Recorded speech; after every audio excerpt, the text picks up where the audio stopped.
ਬਦਲਾਅ ਦੀ ਲਹਿਰ ਚੱਲ ਪਈ ਹੈ। ਪੰਜਾਬ ਨਸ਼ਿਆਂ ਦੇ ਖਿਲਾਫ ਜਾਗ ਉੱਠਿਆ ਹੈ। ਦਹਾਕਿਆਂ ਬਾਅਦ ਕੋਈ ਸਰਕਾਰ ਨਸ਼ਿਆਂ ਦੇ ਖਿਲਾਫ पूरी ताकत नाल लड़ रही है, पर कोई भी समाजिक लड़ाई सरकार इकल्ली नहीं जित सकती। जेकर पंजाब तो नशियां नूं जड़ तो मिटाउणा है तां हर पंजाबी नूं अगे आके सरकार नाल खड़ना पवेगा। युद्ध नशियां विरुद्ध मुहिम तहत हुण नशा मुक्ति यात्रा तुहाडे पिंड तुहाडे शहर पहुंच रही है। यात्रा विच शामिल होके अपना फर्ज निभाओ अते पंजाब नूं नशा मुक्त बनाओ।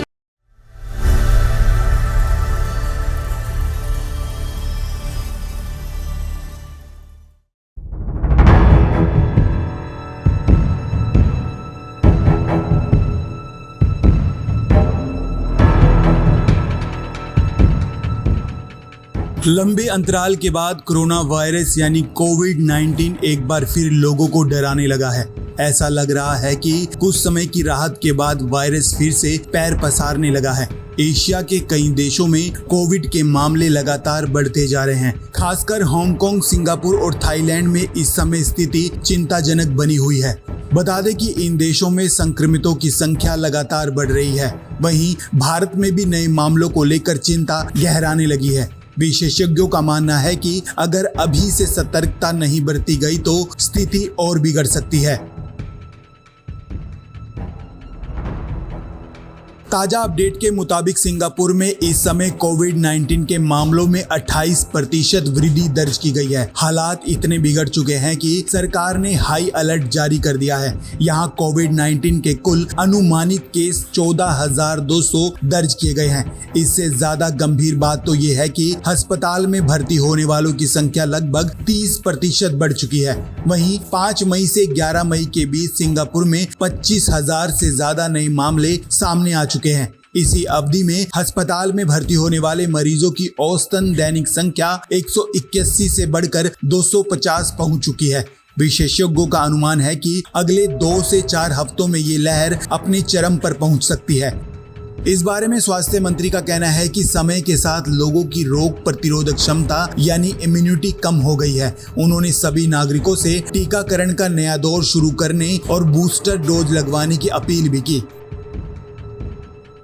बात हांगकांग की करें तो हांगकांग में कोविड-19 के मामले बढ़ने से स्थिति बिगड़ चुकी है। स्वास्थ्य विभाग के अनुसार मार्च में जहां पॉजिटिविटी रेट 1.7% था, वह अब बढ़कर 11.4% पहुंच चुका है। अब तक 81 नए मामले सामने आए हैं, जिनमें से 30 लोगों की मौत हो चुकी है। स्वास्थ्य अधिकारियों के अनुसार मरने वालों में ज्यादातर लोग बुजुर्ग थे, जिन्हें पहले से कोई न कोई स्वास्थ्य संबंधित बीमारी थी।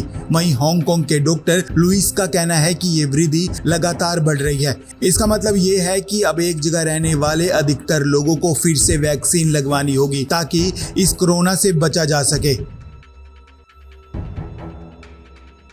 वहीं बात भारत देश की करें तो इस समय ज्यादा संख्या कोविड की नहीं है, लेकिन अंतर्राष्ट्रीय स्तर पर जो स्थिति नजर आ रही है वो चिंताजनक है। अगर सही समय पर कदम नहीं उठाया गया तो भारत भी इस नई लहर की चपेट में होगा। विशेषज्ञों का कहना है कि भारत में टीकाकरण का प्रभाव अब कम होने लगा है।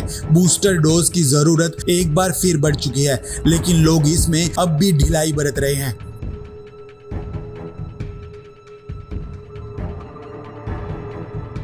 खैर, हांगकांग, सिंगापुर और थाईलैंड के साथ भारत में कोरोना के मामले आने चिंताजनक है। ऐसे में सच कहूं, परिवार अपने दर्शकों से एक बार फिर अपील करता है कि आप सावधानियां जरूर बरतें। स्वास्थ्य विभाग द्वारा जो भी हिदायतें पहले जारी की गई थी, उन्हें फिर से फॉलो करें।